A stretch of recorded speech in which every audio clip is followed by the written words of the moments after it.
Hi, I'm Josh, and it's my turn to do the review this week for the Future Learn Understanding Language Learning and Teaching MOOC from the University of Southampton and the British Council. So I'm here at home in near Bilbao in northern Spain, and I'm going to reflect on what I've been reading this week from all of your comments and what's been going on in the course. So this week we've been talking about online learning environments and language learning in online learning environments, and whether it is possible to learn a language fully online.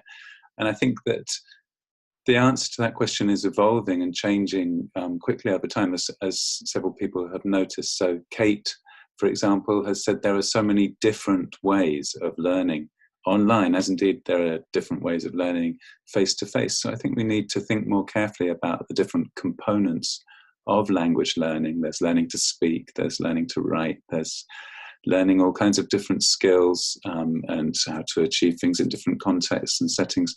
And there's lots of different ways of learning online and face-to-face, and they permit us to develop different skills. So that's what my feeling is. But if you'd like to join in on the conversation, look at Kate's comment, which is in the links. I think Marwa said that it's perhaps very difficult for low levels to learn online, and a few people were agreeing with that. I can understand that that must be more complicated in this kind of environment, or kind of, there's so much material on the internet and it's hard to find things that are appropriate for lower levels.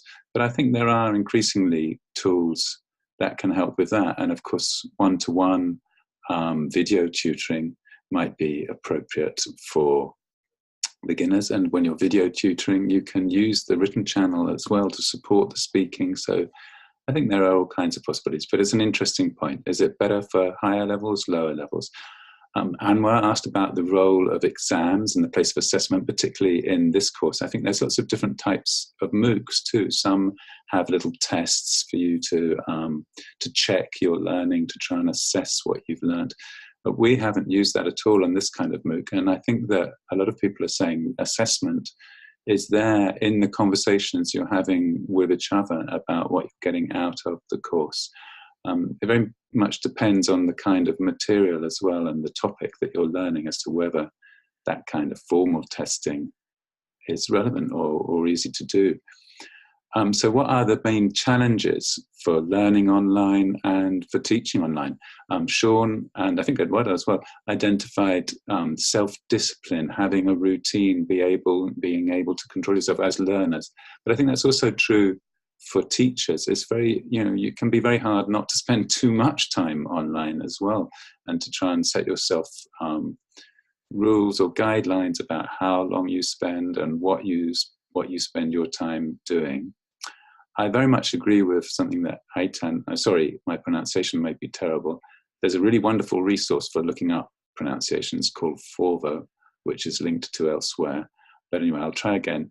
Aitan has said something about being sociable as being one of the key roles for online tutors.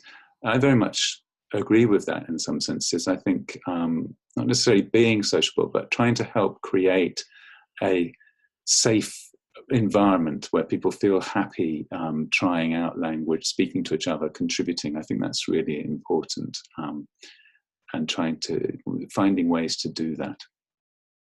There was a really interesting article in the Journal of Computer Assisted Learning, just noticed it today, which said something about how MOOCs, where the facilitators use personal treatment, can help bring in participants much more easily. I'll provide a link to that. We also had the live chat on Facebook. I'm aware that not everyone can use Facebook, but you can watch the recording of our live discussion. So that was me and Kate Borthwick and Anne Foreman from the Teaching English Facebook page for the British Council, talking about questions that you were asking live on a video channel. There's a recording, have a look at that, ask any other questions you might want to there, and we'll try to answer them too. So to begin to wrap up, I think towards the end of the course, Panayota has made a comment with some of her favourite digital tools as links in it. and I've replied with a few of my favourites. And it would be great if everyone added their favourite digital tools for language learning and language teaching so that we can put that resource together. Shakil mentioned that we haven't mentioned specifically learning with mobile phones, using mobile phones in the classroom, etc. There's a lot of research and resources on that. I'll try to provide some links, but if anyone can contribute with good ideas about how they use phones in the classroom, that would be very interesting. I use my phone from time to time, you know, speaking to my phone, getting students to say, okay, maybe they have an interesting question like, how far away is the moon? And I say, well, ask my phone, and then we'll practice the question, and they can say something like, hey Google, how far away is the moon? The moon is 384,400 kilometers from Earth. And they find that fascinating, and it really motivates them to speak. So, finally, Martin shared some insights into his experience of how he felt at the beginning of the course and how that has changed over time during the course, and he feels more able to contribute. And it's really wonderful for us to have comments like that, because they provide insights into how the learners, how the participants on the course are feeling, and what we can do to try and help develop the kind of environment we want for learning. So please do share your thoughts on how you've changed, or how your feelings about the course have changed, and how you interact through the course, and what has helped to achieve that. And finally, I thought I'd finish with Peter's comment, I think it's on the last step, about cherishing language learning as one of the most important human abilities. I think that cherishing language is perhaps something that we can relate to the next week, which is about English, the future of English, who owns English, etc. So I really look forward to finding out what you have to say about that, and I'll see you on the course next week. Thank you, and goodbye, if I can find the way to turn the recorder off.